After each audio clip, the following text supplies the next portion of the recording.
vamos falar sobre Platão, o importante filósofo aí para toda a história da filosofia. Lembrando que essa é uma aula do projeto Fato Livre, então eu vou pedir aqui o seu like, vou pedir que você compartilhe, que se inscreva, tranquilo? Vamos começar então com o nosso conteúdo. Olha, a primeira coisa que a gente tem que dizer é que Platão ele foi aluno do professor Sócrates. E esse convívio com Sócrates, né, esse aprendizado que ele teve com Sócrates, vai impactar muito na filosofia de Platão. A gente vê essa influência em textos como Apologia a Sócrates, em textos como o Fédon, né, que você percebe ali a distinção entre corpo e alma, entre o mundo material e o mundo imaterial. Calma, Ezequiel, você está indo muito rápido. Vamos por partes na teoria. Olha, tudo que a gente tem que... todo filósofo, né, o que a gente tem que entender é que todo filósofo tem um problema a resolver. Né? Imagine um filósofo como alguém que tenta resolver um problema. Qual é o problema de Platão? O problema de Platão é tentar explicar a realidade. Mas Platão ele olha para as teorias antes dele, né, teorias ali que estão bem próximas a ele, teorias que ele não formulou, mas que ele teve acesso, e ele percebe que são teorias muito boas, que são teorias que fazem muito sentido. Então, como é que ele vai explicar a realidade? Ao invés dele escolher uma teoria e explicar a realidade a partir daquela teoria, ele vai pegar duas teorias opostas e formular o seu próprio conceito de realidade. Ele vai dar uma explicação de como é essa realidade em que nós vivemos. Então, nessa tentativa, ele vai tentar conciliar a teoria de Heráclito e a teoria de Parmênides. Professor, acontece que eu não lembro o que foi que Heráclito disse, nem o que Parmênides disse. Não seja por isso, jovem estudante. Vamos revisitar então a teoria de Heráclito e Parmênides. Heráclito vai dizer que tudo é devir. Você percebe que as coisas elas estão em constante mudança. Nós estamos num momento aqui no estado de Mato Grosso, que o clima está ficando mais seco, já faz algum tempo que não chove, mas daqui a pouco começam as chuvas de novo, então o tempo ele está mudando. A gente percebe também que o nosso aspecto físico vai mudando, o cabelo cresce, unha cresce, então tudo está em constante mudança, todas as coisas, toda a realidade ela está em constante mudança. Então Heráclito vai dizer que tudo é devir, tudo é mudança. Acontece que Parmênides vai dizer justamente o contrário de Heráclito, vai dizer, olha, tem alguma coisa que ela não se altera, e essa coisa nós vamos chamar de ser. A essência das coisas, o ser das coisas, o ser da realidade, ele não se altera. Como é que Platão vai pegar essas duas teorias tão distintas e conciliar em uma única teoria? Ele vai dizer, olha, a nossa realidade, né, você tem ali o mundo sensível e o mundo inteligível. Presta bem atenção que isso é muito fácil. Você vai entender isso na primeira explicação. O que é o mundo sensível para Platão? É esse mundo material. É o mundo das coisas físicas. Ao ponto que o mundo inteligível é a realidade das coisas imateriais. Lá estão as ideias das coisas. Vamos dar um exemplo bem próximo da gente, né? Perceba esta caneta. Tranquilo? Provavelmente você tem aí uma outra ou outras canetas que são diferentes dessa, mas todas elas nós chamamos de caneta. Acontece que para Platão essa caneta ela é uma cópia de uma caneta ideal. E essa caneta ideal nós conseguimos formular, nós conseguimos perceber com a nossa mente. Então, Tudo que existe aqui no mundo material é uma espécie de xerox, é uma espécie de cópia imperfeita. Já que é uma cópia, ela já é imperfeita. Então, todas as coisas materiais, elas são cópias das ideias. As ideias, elas não se modificam, elas não se alteram.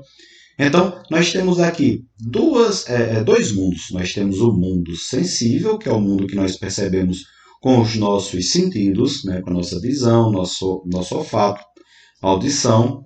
E existe o mundo inteligível, que é aquele que é a nossa razão que consegue perceber. Qual é a ideia mais estimada para Platão? Qual é a ideia que ele considera a superior de todas e que de todas elas derivam as outras? É a ideia de bem. Da ideia de bem surgem todas as outras ideias. Professor, eu entendi o que o senhor falou, né? Mas será que não tem como dar um exemplo, né? Dar um exemplo melhor, dar um exemplo mais próximo? Claro que sim. Vamos pegar aqui um trechinho de um livro chamado A República. Na República, existe uma passagem que ficou muito conhecida, que é a alegoria da caverna. Na alegoria da caverna, nós temos aí essa imagem, né, que resume bem a ideia da alegoria da caverna. É um texto pequenininho, você consegue achar isso aí facilmente numa busca na internet, né, no seu buscador de internet, mas vamos com uma imagem, né, porque essa imagem pode falar mais do que algumas palavras. Então, o que é que nós temos nessa imagem? Acompanha comigo da esquerda até a direita. Deixa eu sumir aqui da tela. Da esquerda até a direita. Aqui no seu... você percebe que em uma extremidade nós temos sombras e na outra extremidade nós temos luz natural. Perceba que encostados à parede existem pessoas sentadas que só conseguem olhar as sombras. Platão vai dizer, né, na voz do professor Sócrates, que imagine pessoas que, desde muito pequenas, são acorrentadas ao fundo da caverna e tudo que elas podem ver são as sombras. Elas vão tomar as sombras, vão entender as sombras como a realidade. Só que a gente pode perceber aqui nessa imagem que existem pessoas que elas estão manipulando objetos para fazer sombras. Elas estão ali com bonecos, com fantoches. E atrás dessas pessoas há um facho de luz. Existe ali uma fonte de luz. Certo dia, alguém consegue se libertar das suas correntes e começa a andar pela caverna. E aí ela percebe que a sombra não é a realidade, porque ela é apenas a projeção de um determinado objeto manipulado, de um determinado fantoche. E ela vai saindo da caverna até que ela encontra finalmente a saída. Na saída, é possível que ela contemple, né, depois que o olho dela se acostumar, o que o sol ilumina. Então, o que é que Platão está dizendo? Olha, nessa alegoria da caverna, as sombras significam aquilo que os nossos sentidos podem capturar. E fora da caverna, aquilo que a nossa razão consegue entender. Então, se tudo o que acreditamos é aquilo que os nossos sentidos nos dizem, então nós estamos presos a uma falsificação. Nós estamos presos a uma cópia. Vamos explicar isso a partir de alguns termos, né? Então, o que acontece? Para Platão, nós temos aí um movimento que, na voz do professor Sócrates, né, é Sócrates quem está explicando esse texto, né, vamos lembrar disso. Só lembrando que Sócrates é personagem de vários livros de Platão. Então, Sócrates está conversando com alguém e está explicando o seguinte: olha, há um movimento do conhecimento. Nós conhecemos as coisas Primeiro, nós percebemos pelos nossos sentidos, mas nós entendemos essas coisas com a nossa razão. Então, esse movimento de sair da caverna é o movimento de sair da escuridão para a luz do sol.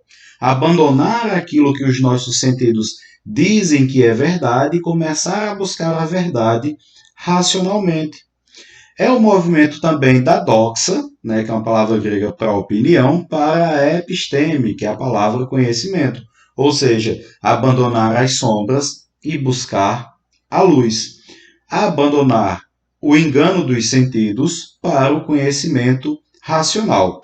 Dessa maneira, né, resumindo aqui, qual é a dimensão dos dois mundos? Olha, esse lado aqui, que é o fundo da caverna, onde as pessoas estão contemplando as sombras, esse lado, ele é o mundo material. Esse outro lado, fora da caverna, onde há luz, é o mundo da razão, é o mundo inteligível. Para encerrar a nossa aula, vamos aqui para a nossa questão de Enem, né? Vamos resolver uma questãozinha bem fácil. Olha, o texto é longo. O que a gente vai fazer? Vamos para o comando, né? Vamos porque a questão está pedindo. E aí, da análise do que o comando pede, a gente vai ler o texto. Tudo bem? Então vamos lá. Essa narrativa de Platão é uma importante manifestação cultural do pensamento grego antigo, cuja ideia central do ponto de vista filosófico evidencia o. Então, o que é que nós estamos buscando? A manifestação cultural do ponto de vista filosófico. Vamos para o texto. Suponha homens numa morada subterrânea em forma de caverna, cuja entrada, aberta à luz, se estende sobre todo o comprimento da fachada.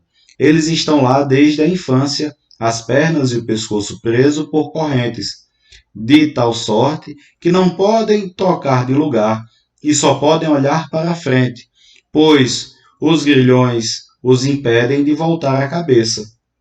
A luz de uma fogueira acesa ao longe, numa elevada do terreno, brilha por detrás deles. Entre a fogueira e os prisioneiros, há um caminho ascendente.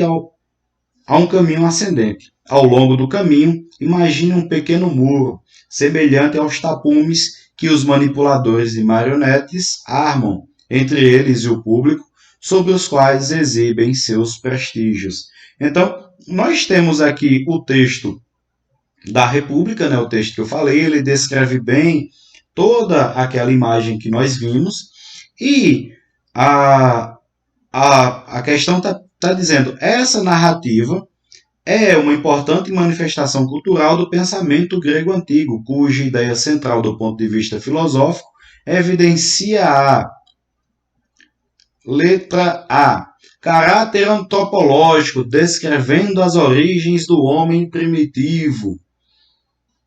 Olha, a alegoria da caverna não está falando da origem do ser humano, não está falando desse homem primitivo, tudo bem?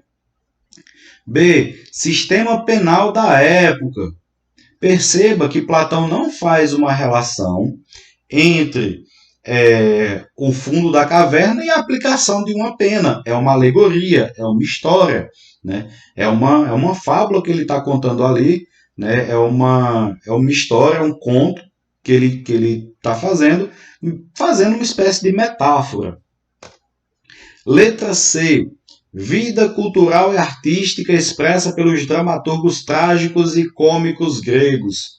Olha, lá no texto a gente viu que há elementos da cultura, mas talvez não seja essa daqui. Vamos deixar aqui a letra C, que é a que mais se aproxima do enunciado e do texto.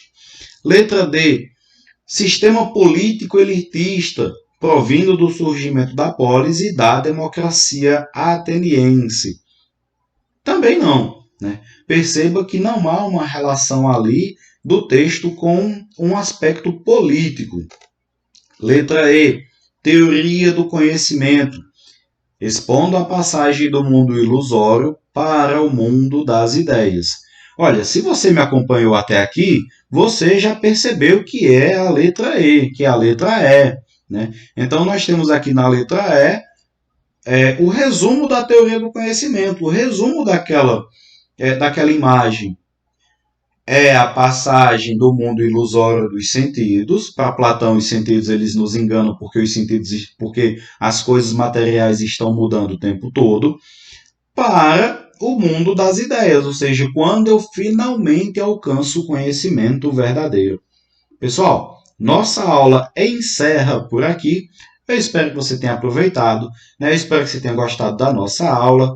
Fica aqui no Projeto Fato Livre.